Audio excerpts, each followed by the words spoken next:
Assalamualaikum warahmatullahi wabarakatuh. Nah, ketemu lagi teman-teman. Hari ini kita akan membahas mengenai sistem ekonomi ya. Nah, jadi kita kembali ke materi. Nah, kalau ngomongin sistem ekonomi, jadi secara umum itu dibagi menjadi 4. Yang pertama ada sistem ekonomi tradisional.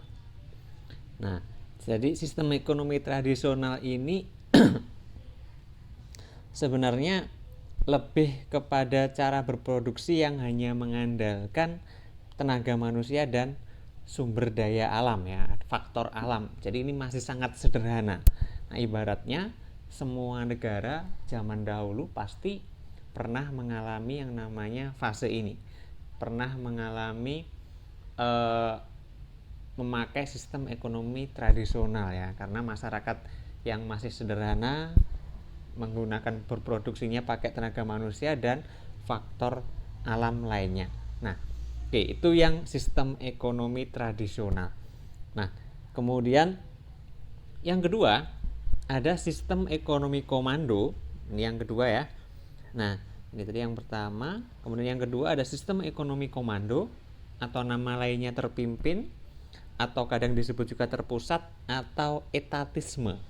Nah, di sistem ekonomi komando ini pemerintah sepenuhnya menentukan semua kegiatan ekonomi yang dilakukan. Nah, jadi ini berarti pemerintah yang menjawab dan menyelesaikan masalah ekonomi yang pertama, yaitu barang apa yang harus diproduksi dan berapa banyak. Nah, di sini pemerintah juga yang membuat perencanaan dengan sangat rinci mengenai kegiatan-kegiatan produksi yang akan dilakukan. Jadi eh, bahan bakunya yang menentukan pemerintah, barang yang diproduksi yang menentukan pemerintah. Nah, semua keputusan ini ada di tangan pemerintah. Konsumen, produsen, dan industri hanya sebagai pelaksana. Jadi tidak ada kebebasan bagi masyarakat untuk bertindak di sini karena semuanya diatur oleh pemerintah. Nah, itu ya, itu ciri dari sistem ekonomi terpimpin atau komando. Nah, yang ketiga kita masuk ke sistem ekonomi pasar bebas atau sistem ekonomi liberal. Nah, kadang mungkin ada yang disoal, kadang ada yang menyebutnya sistem ekonomi kapitalis. Nah, di sistem ekonomi pasar bebas, ini anggota masyarakat diberikan kebebasan yang sebebas-bebasnya untuk menentukan kegiatan ekonomi yang mereka lakukan. Jadi, tidak ada larangan dari pemerintah dan tidak ada istilahnya aturan-aturan untuk mengekang kegiatan ekonomi yang dilakukan oleh masyarakat. Nah, kemudian di sini sumber daya yang tersedia itu dimiliki dan dikuasai oleh masyarakat atau swasta ya. Nah, jadi istilahnya peranan pemerintah di sini sangat minim.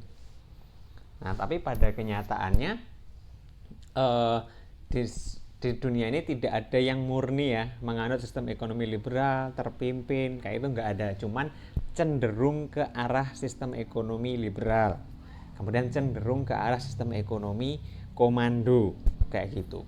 Nah, kemudian yang terakhir kita sampai pada sistem ekonomi campuran. Nah, hampir semua negara di dunia ini banyak yang menganut ya, banyak yang menganut sistem ekonomi campuran.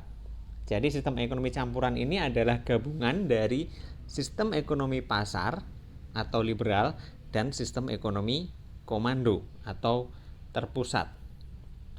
Nah, jadi ada pemerintah yang membuat kebijakan, kemudian sisanya diserahkan ke mekanisme pasar. Kayak gitu. Nah, itu ciri-cirinya ya, ciri-ciri dari sistem ekonomi campuran. Tujuannya apa? Nah, untuk menghindari penguasaan secara penuh dari segolongan masyarakat tertentu terhadap sumber daya ekonomi. Nah, makanya ada undang-undang dari pemerintah. Nah, apalagi kalau kita ngomongin barang-barang atau hasil produksi yang menyangkut kepentingan hidup masyarakat banyak. Nah, artinya harus ada kontrol dari pemerintah ya supaya tidak disalahgunakan. Nah, oke. Jadi Ini untuk sistem ekonomi ya. Jadi setiap negara memiliki masalah yang berbeda-beda. Kemudian secara otomatis untuk memecahkan masalahnya pun juga berbeda-beda. Ada yang pakai sistem ekonomi terpimpin, ada yang pakai sistem ekonomi pasar atau liberal, ada yang memakai sistem ekonomi campuran. Nah, inilah yang terjadi di dunia ini. Jadi kayak sistem ekonomi yang dianut oleh negara-negara di dunia. Nah, oke, untuk hari ini itu saja terlebih dahulu pembahasan mengenai sistem ekonomi. Jika ada yang ingin ditanyakan, silahkan. Nah, kita ketemu lagi di lain kesempatan.